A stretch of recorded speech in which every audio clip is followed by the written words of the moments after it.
Hair fall एक ऐसी समस्या जिससे सिर्फ महिलाएं ही नहीं, आज के समय में जेंट्स भी उतने ही पीड़ित हैं। और हेयर फॉल के बारे में सुनकर पसीना आ जाता है या टेंशन हो जाती है कि इससे कैसे बाहर निकला जाए। दोस्तों, आज का टॉपिक यही है। आप सभी लोगों का स्वागत है मेरे आज की वीडियो में। मैं पल्लवी कौशिक अरोड़ा आप सभी लोगों का स्वागत करती हूँ। दोस्तों, आज हम बात करेंगे हेयर फॉल के बारे में। क्या होता है हेयर फॉल, किन कारणों से होता है, क्या सॉल्यूशंस हैं, एंड इनके साथ में आपको कैसी डाइट आपको लेनी चाहिए, क्या आपका स्लीपिंग पैटर्न होना चाहिए, और साथ ही साथ कुछ बोनस टिप्स आपको लास्ट में मिलेंगी। तो सेशन को लास्ट तक देखना मत भूलिएगा, वीडियो को लाइक, चैनल को सब्सक्राइब करना मत भूलिएगा। आइए अपनी वीडियो को स्टार्ट करते हैं। दोस्तों, हेयर फॉल क्या होता है? जब आप रोज अपनी कॉम्ब करते हैं और 100 से ज्यादा बाल, यानी जो कि अनकाउंटेबल हो गए हैं, जब तक एक दो गिर रहे हैं आप काउंट कर सकते हैं, बट जब वो 100 से ज्यादा गिर रहे हैं, आप काउंट नहीं कर पा रहे हैं, इट मीन्स आपको हेयर फॉल हो गया है। सेकंड, जब आप बाल खोलते हैं और जब उनको वाइंड अप करते हैं, उसके बाद वो बिखरे बालों को समेटना भी अगर एक काम है आपकी दिनचर्या में, तो आपको हेयर फॉल हो चुका है। दोस्तों, हेयर फॉल कोई बहुत बड़ी बीमारी नहीं है, लेकिन अगर इसको क्योर ना किया जाए तो ये परमानेंटली आपकी बॉडी में एंटर हो जाती है। एंड ट्रस्ट मी, मैं अभी आपको रीजंस बताऊंगी ना। आप बहुत छोटे छोटे चेंजेस अपनी लाइफस्टाइल में कर कर, अपनी बॉडी में या अपने प्रोडक्ट्स में या अपने न्यूट्रिशंस में करके, आप इस हेयर फॉल की समस्या से परमानेंटली सॉल्यूशन आप इसका निकाल सकते हैं। तो चलिए वीडियो को स्टार्ट करते हैं और सबसे पहले शुरू करते हैं रीजन से कि क्या कारण होते हैं हेयर फॉल को होने के। तो सबसे पहला कारण दोस्तों, स्ट्रेस, तनाव। ये तनाव हमारी आजकल की जिंदगी में तो ऐसे घुस गया है कि इसको बाहर निकाल पाना बहुत मुश्किल है। अब ये फाइनेंशियली भी हो सकता है, फिजिकली भी हो सकता है। देखिए, अगर फाइनेंशियली स्ट्रेस है तो मुझे पता है एक दिन में आप उसको अपनी लाइफ से बाहर नहीं निकाल सकते हैं। कोई फिजिकली चैलेंज है, वो स्ट्रेस है, तो वो भी एक दिन में बाहर नहीं निकलेगा। लेकिन इसके अलावा कुछ ऐसा स्ट्रेस भी होता है जो आपकी बॉडी का स्ट्रेस होता है और जिसको आप चाहे तो 2 दिन में अपनी बॉडी से बाहर निकाल सकते हैं, और ये वाला स्ट्रेस भी आपके हेयर्स पर डायरेक्टली इंपैक्ट करता है। ये स्ट्रेस है दोस्तों आपकी स्लीपिंग हैबिट, यानी आप अगर रोज रात को देर तक जगते हैं, आप लेट नाइट सोते हैं, रोज अलग अलग टाइम पे सोते हैं, तो ये हैबिट आपकी बॉडी को स्ट्रेस में डालती है। साथ ही साथ अगर आप रोज अलग अलग समय पर डिनर करते हैं, लंच करते हैं, तो वो भी आपकी बॉडी पे स्ट्रेस डालता है। साथ ही साथ अगर आप अलग अलग तरह का खाना रोज खाते हैं, तो वो भी आपकी बॉडी में स्ट्रेस डालता है। तो इसीलिए आप अगर इन छोटी चीजों को, जिनको लाइफस्टाइल चेंजेस भी कहा जा सकता है, उनको करके भी आप अपनी बॉडी में बहुत बड़ा एक स्ट्रेस लेवल कम कर सकते हैं, जो कि आपके हेयर फॉल को कम करने में मदद कर सकता है। दूसरा दोस्तों, हार्मोनल चेंजेस होते हैं। हार्मोनल चेंजेस आप अगर प्रेग्नेंट हैं तो भी होता है, थायराइड है, डायबिटीज है, पीसीओडी की समस्या है, इस तरीके के अगर आपको कोई डिजीजेस हो गई हैं, तो उससे भी हार्मोनल आपको चैलेंजेस आते हैं, चेंज होता है आपकी बॉडी में। लेकिन दोस्तों, अगेन आपका स्लीपिंग पैटर्न, आपका ईटिंग पैटर्न भी आपकी बॉडी में हार्मोनल चेंजेस करता है। और इतना ही नहीं, आप जो एक्सरसाइज करते हैं, जो योगा करते हैं, वो भी आपकी बॉडी में बहुत हद तक हार्मोनल चेंजेस का काम करता है, उनको इम्प्रूव कर सकता है। तो ये छोटी छोटी हैबिट्स को करके भी आप अपनी हेयर को हेल्दी रखने का काम कर सकते हैं। इसके बाद दोस्तों, न्यूट्रिशनल डेफिशिएंसीज जो होती हैं, यानी आपके जो आप खा रहे हैं उस खाए पिए के अंदर जो वो डेफिशिएंसी है, जो वो गैप रह जाता है खाने के बीच में, और जो न्यूट्रिशन आपकी बॉडी को चाहिए वो नहीं अगर मिलता, तो वो आपके हेयर्स के ऊपर बहुत ही उसका बड़ा इम्पैक्ट आपके हेयर की हेल्थ पर आता है। इसमें मेन जो न्यूट्रिएंट्स हैं, जो आपकी बॉडी को, आपके हेयर को चाहिए होते हैं डेली बेसिस पर, प्रोटीन है इसमें, आपका बायोटीन है, विटामिन डी है, विटामिन सी है, विटामिन बी 12 है। ये कुछ बेसिक चीजें हैं, जिंक है, आयरन है, जो आपके हेयर को डेली की ग्रोथ के लिए चाहिए। फूड से नहीं मिल रहा है तो आपको सप्लीमेंट्स की फॉर्म में जरूर इनको अपनी डाइट में शामिल करना है, बिकॉज ये हमारी बॉडी की रेगुलरली उनकी उसकी नीड है, आपके हेयर्स की नीड है। फिर जेनेटिक होता है दोस्तों, कई बार बचपन से ही बच्चों के बाल जो हैं वो ग्रे होने लगते हैं, या बहुत ज्यादा हेयर फॉल होता है, या बाल थिन होते हैं, तो वो जेनेटिक भी हो सकता है। और इस मामले में आप कुछ नहीं कर पाएंगे। अगर वो जेनेटिक है तो वो फिर उनका जेनेटिक चल रहा है, उसको आप सिर्फ आप अच्छा डाइट लीजिए, मे भी समय के साथ वो ओवरकम हो जाए, उससे आप निपट पाए। एंड अगेन इसको लाइटली नहीं लेना है, आप कुछ हेल्दी डाइट्स के साथ न्यूट्रिशनल अपना जो गैप है उसको कवर करके आप उसको रिकवर कर सकते हैं, तो वो अगली आपकी जनरेशन्स में नहीं ट्रांसफर होगा। फिर दोस्तों कुछ डिसीज होती हैं, अगर आदमी मान लीजिए किसी को जॉन्डिस हो गया है, टाइफाइड हो गया है, या फिर मान लीजिए कोई किसी को कैंसर है, या किसी को कोई डायबिटीज का पेशेंट है, इस तरीके की अगर बीमारियों से कोई ग्रसित है तो भी जो है हेयर फॉल होता है। लेकिन ये जो डिसीज वाला जो हेयर फॉल होता है ये टेम्परेरी होता है, ये परमानेंटली नहीं होता है।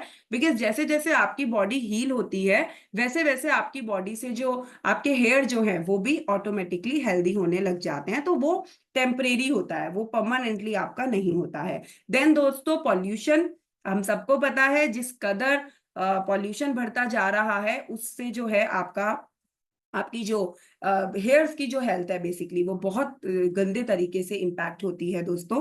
एंड उसके लिए एक ही चीज है कि आप जब भी बाहर निकलें ज्यादा से ज्यादा अपने हेयर्स को कवर करके निकलिए, बिकॉज जितना पॉल्यूशन, जितना डस्ट, जितनी सनलाइट आपके बालों को कम टच होगी उतना ज्यादा आपके बाल जो है वो हेल्दी रह पाएंगे। अब सॉल्यूशंस की तरफ बात करते हैं। So number 1, quit sugar.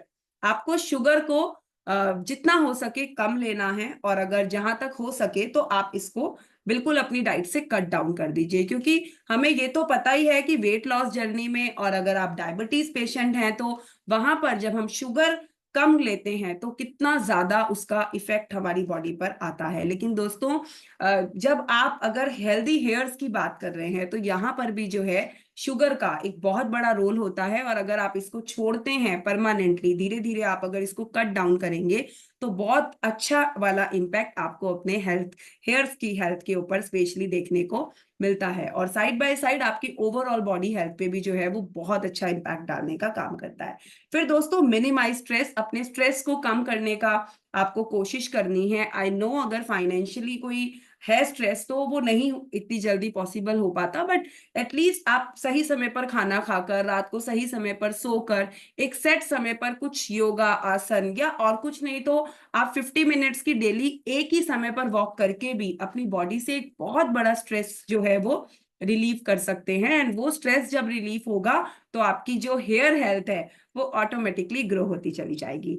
Then दोस्तों आपको जो है अपनी डाइट को इम्प्रूव करना है, that is most important thing दोस्तों। आपकी डाइट, आपका जो वो न्यूट्रिशन जो गैप है उसको आपको कवर अप करना है, तो आप ड्राई फ्रूट्स खाइए, ज्यादा से ज्यादा एग्स अगर आप खा सकते हैं बिकॉज वो हैवी हाई प्रोटीन डाइट है, आप वो लीजिए। साथ ही साथ ग्रीन वेजिटेबल्स आप खाइए, मशरूम्स खाइए, कोकोनट्स खाइए, जितनी भी ये हेल्दी चीजें होती हैं आपको वो सब ज्यादा से ज्यादा अपनी डाइट में शामिल करना है। एंड दोस्तों अगर आप नहीं शामिल कर सकते हैं सो मेक श्योर कि आप सप्लीमेंट जरूर अपनी डाइट में शामिल करेंगे। मैं नीचे डिस्क्रिप्शन बॉक्स में पूरा डाल दूंगी कि आपको क्या क्या सप्लीमेंट्स कैसे कैसे जरूर से आपको कितने कितने समय के लिए अपने हेल्दी हेयर्स के लिए आपको लेने होते हैं। साथ ही साथ आप योगा कर सकते हैं एक सेट टाइम पे, एंड आप कुछ कुछ डाइट अपनी ऐड कीजिए तो वो आपके हेल्दी हेयर्स में बहुत ही ज्यादा इंपॉर्टेंट रोल प्ले करता है।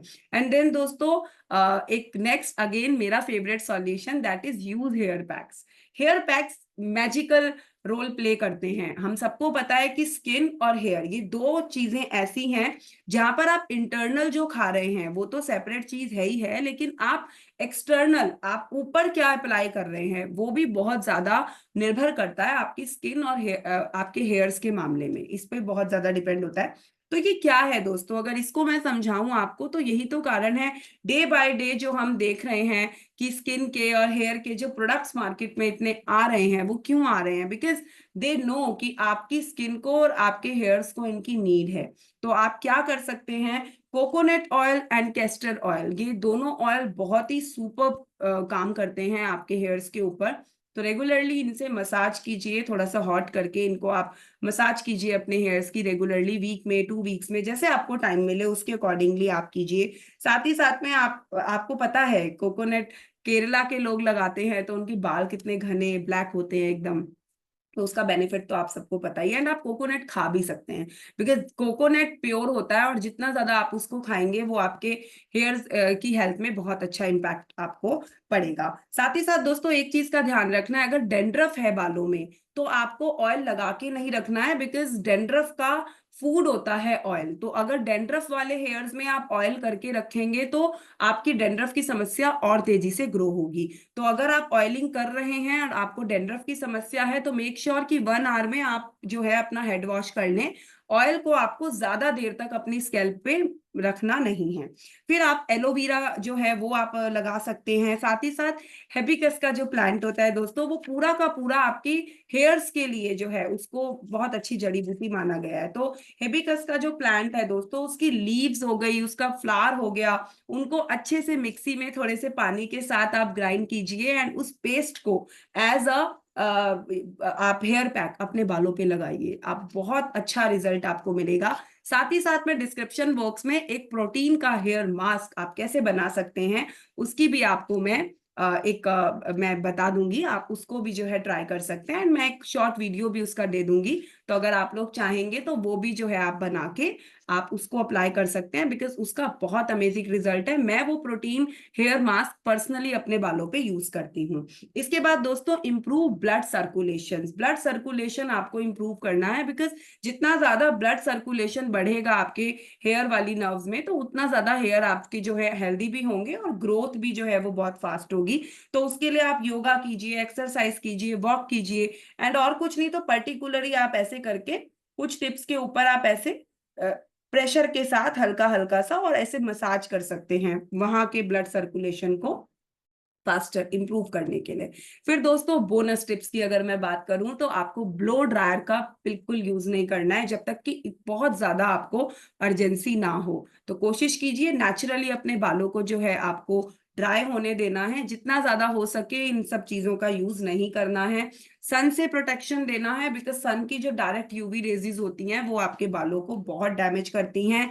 मसाज कीजिए अपने बालों में, जरूरी नहीं है कि मसाज से मतलब ऑयलिंग ही है, आप ड्राई मसाज भी अपने बालों में कर सकते हैं। जिस पार्ट पे आप मसाज करेंगे पर्टिकुलर उसी पार्ट का जो है वो सर्कुलेशन बढ़ेगा और नेचुरल ऑयलिंग जो है आपकी स्कैल्प को मिलेगी, जिसकी वजह से आपकी स्कैल्प के जो पोर्स हैं वो ओपन होंगे और हेल्दी हो जाएंगे।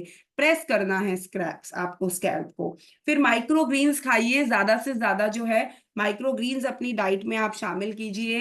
एंड लास्ट में स्टे हाइड्रेटेड, ज्यादा से ज्यादा पानी पीजिए दोस्तों। जितना पानी पिएंगे उतना ज्यादा आपके हेयर्स के लिए, आपकी स्किन के लिए बहुत अच्छा है। और दोस्तों अच्छा माइल्ड शैम्पू यूज करना है विद कंडीशनर। बहुत से लोग यहाँ गलती करते हैं कि वो कंडीशनर यूज नहीं करते हैं, सिर्फ शैम्पू यूज करके छोड़ देते हैं। शैम्पू के बाद कंडीशनर बहुत इंपॉर्टेंट रोल प्ले करता है, आपके बालों के अंदर मॉइस्चर को बनाए रखने का काम करता है। अगर आप चाहें तो मैं व्हाट्सएप का लिंक डाल रही हूँ, आप मुझसे पर्सनली भी बात कर सकते हैं। आपके हेयर्स के लिए मैं आपको पर्सनली भी रेकमेंड कर सकती हूँ कि आपको क्या यूज करना चाहिए as per your hair type और आपकी रूटीन के अकॉर्डिंगली। सो आई होप आपको वीडियो अच्छा लगा होगा, और अगर अच्छा लगा है तो वीडियो को like, share, comment and channel को सब्सक्राइब करना मत भूलिएगा, बिकॉज आप लोगों का प्यार मिलता रहेगा। तो आपको पता ही है हर सोमवार और हर वीरवार मैं आपके लिए एक नई वीडियो जरूर लाती रहूंगी। Thank you so much, love you.